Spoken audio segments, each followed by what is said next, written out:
Speaker, I need to mention that I am short-sighted, so when I was in the middle of the scuffle, I noticed Honorable Mpuri was recording the video.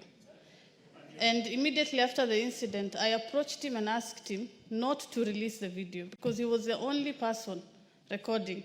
So I wonder what his intention was, and I wonder if this was a targeted attack and if he was part of the incident, because the other lady was an outsider from Parliament. I did not anticipate a fight. Honorable Speaker, if you saw the video, I was in a white dress. Somebody in white does not come to fight. And the lady is known to me. There is no scientific evidence to that. Mr. Speaker, it is in the doctrines of the female dressing that we wear white to show peace. So I want to let the House know that Honorable Mpuri is the one who recorded the clip. I can tell you, Umulher, that in the last parliament, in the 12th parliament, we were violently attacked in that gallery by the member for Thika, Alice Nganga, and she was dressed in white. So your statement is not Speaker, factual. in Islam, white means a different message. So but I saw him record it, and I really want to ask him why he did that, because he was the only person who was Don't ask him, leave him to the Speaker. Thank you, Mr. Speaker. Yes. We'll beat him, then you bring We will deal with it once the investigations are over. Commissioner Makao, what is it? Not on this matter. Indeed, thank you, Mr. Speaker. I think you've really ruled accordingly, but I want to inform the House. Yesterday, when I had lunch, I was seated next to the Honorable Member of Raleigh, one Honorable Kaangara. And I think, Mr. Speaker, let me say you've ruled very well, because if we escalate this matter, it will still go to the public. And it is our duty to protect this parliament by all means. I request, Mr. Speaker, as you have guided, that we leave this matter here, because even me, as a member of the PSC, I witnessed and I saw who recorded.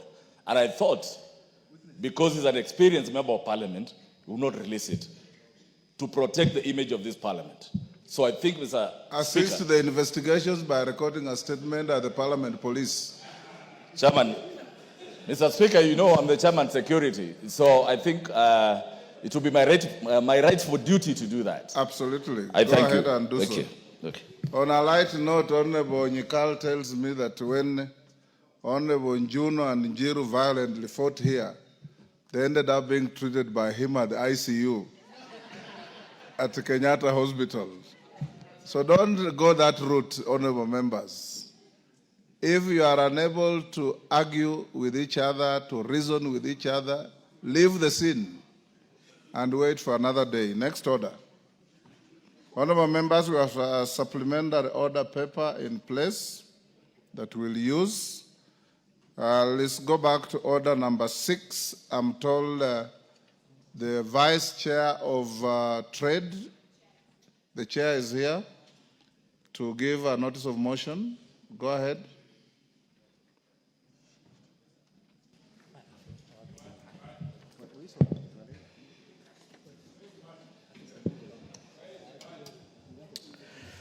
Thank you, Mr. Speaker.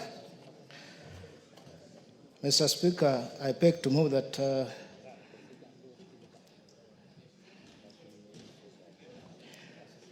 that taking into consideration the finding of the Departmental Committee on Trade, Industry and Cooperatives in the report on the vetting of nominee for appointment as Principal Secretary, State Department for Trade, laid on the table of the House on Wednesday, 9th April 2025, and pursuant to the provision of the Article 155(3)(b) of the Constitution, approves the appointment of Ms.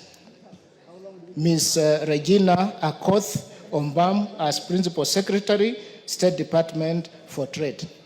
Thank you. In Mayaka.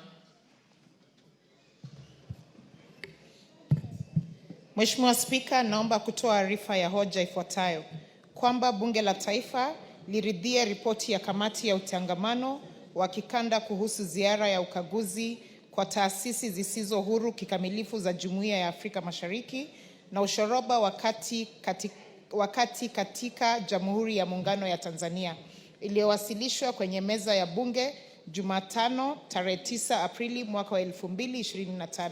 Shukran. Thank you. Many of you should try and emulate that. You know, Swahili and English enjoy equal status under our constitution.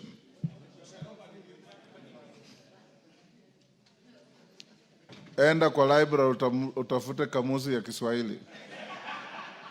Itakusaidia. Next order. Skip. Yes, Junet. Mr. Speaker, I seek your indulgence on a matter, Mr. Speaker, of procedure. Mr. Speaker, you see, this House is a legislative house. And Mr. Speaker, the process of legislation begins when a bill is tabled for the first reading. And when a bill has not appeared on the floor of the House, Mr. Speaker, is no longer part of the process of this House, Mr. Speaker. Mr. Speaker, and even the standing orders prohibit anticipation of debate, Mr. Speaker. Mr. Speaker, there are very, very important and sensitive bills that come to this House. Some which are very, very sensitive in nature and very important for the country. And those kind of bills, Mr. Speaker, require first the executive to prepare it in their form and shape, and then it comes to Parliament, and that's why certain bills, there's extensive